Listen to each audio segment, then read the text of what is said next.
Hey everyone, so today we're going to be talking about the top distractions for musicians. Now, if you're a musician, I know you know just how hard it can be, especially if you're in college, you have all of these responsibilities that a normal student would have, but on top of that, you also have to practice like 4 to 6 or even 8 hours a day, and it's just so much to handle. So in this video, we're going to be talking about the top distractions for musicians. So before we can start talking about what kinds of distractions musicians have, we have to start by defining what a distraction is. Now, for most people, distractions are things like social media or Netflix or spending time with your friends or your significant others, or just things that the general population struggles with.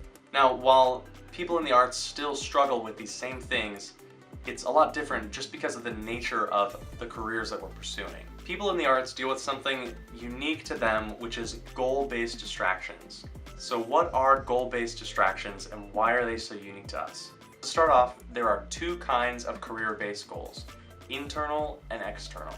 So internal career-based goals are all built around structured promotions. This can be seen in desk jobs, STEM jobs, and pretty much anything that you would get into right out with a college degree.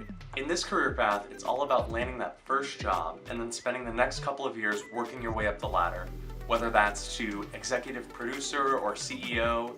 The whole goal is just to move up within the organization. On the other hand, there are external career-based goals, where it's all about setting goals for yourself and working as hard as you can to land the job. These kind of jobs are things that you can't really get into at an entry level. For example, the orchestral musician, you can't just get that right after college. I mean, most people don't, at least. You have to spend a long time working long and hard to finally break into this career. Other examples of this tend to fall in the freelancing and art disciplines. You can see this with artists trying to find gallery partnerships, authors trying to land book deals, and web developers trying to find their first clients. Just because of the nature of this career path, whether it's having to set your own hours or keep yourself accountable to deadlines, all without any monetary gain, it's so easy to lose sight and it's so easy to give up. Now, we've identified just how common it is for freelancers and artists to get distracted from their goals, but what exactly are the ways that we get distracted, and how can we prevent them? The first way that you can get distracted is by comparing yourself to other artists and musicians. Being a classical musician is inherently competitive. Going to school for music, you're constantly surrounded by your competition, whether that's playing next to them in ensemble or even comparing yourself to them in master class. There's always an opportunity for you to compare yourself to those around you. When you do this, it's really easy to psych yourself out and be in the mindset of thinking that you're just not good enough and that you don't compare at all to those around you.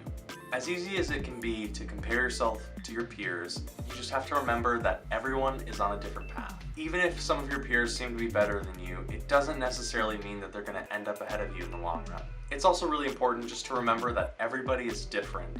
If someone in your studio is really good at the technical stuff, you still might be able to blow the audience out of the water when it comes to the lyrical parts. This leads into the next distraction that classical musicians have, which is having a static view of yourself.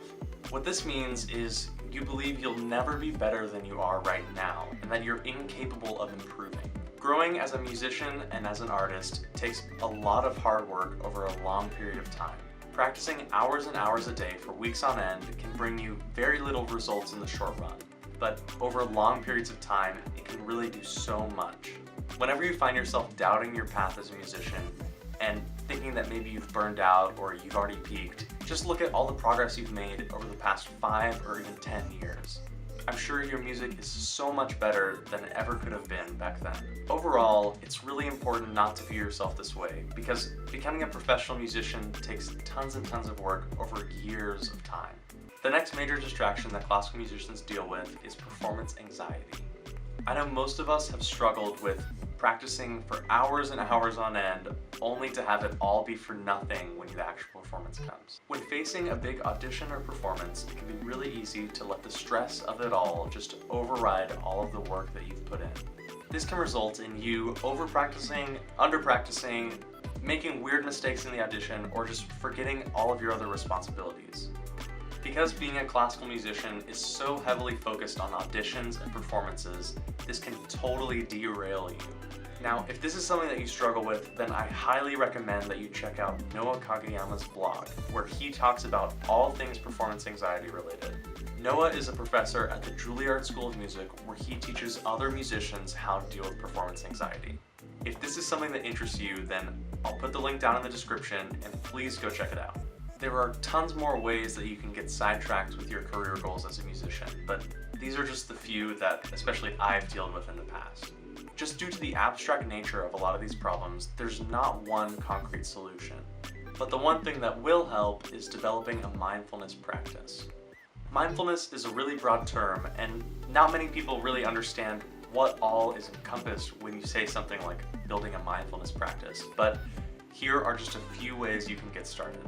If you're someone who's prone to getting performance anxiety, then I highly recommend you check out meditation. When you just focus on your breathing, which is the simplest form of meditation, you're naturally telling your body to calm down in stressful situations. If this is you, then I totally recommend that you check out the app called Headspace. Normally their plan is super expensive, but if you have a school email, then you can actually get it for just $10 a year. Now, I have no financial affiliation with them, so I'm not just trying to peg you their product, but it really is great. If you're someone that struggles with having a static view of yourself, then having a daily gratitude journal can really help. To do this, just start by writing 3 things every night that you're grateful for. Over time, this can train your brain to be more positive and to view yourself in a more constructive way. And last but not least, if you're someone that struggles with comparing yourself to other musicians, then I highly recommend you start having daily affirmations. Affirmations are blanket statements that are meant to represent your ideal state of mind. For example, this is my daily affirmation for my music. I'm a committed and ever-improving musician.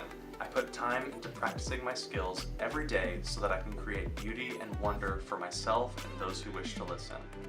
I actively stretch my creative mind around my music. I choose to practice even when I don't want to, and I fully and completely enjoy the process. When you say things like this to yourself every day, you really start to believe them. Doing these affirmations over time has really allowed me to get better at practicing when I don't want to.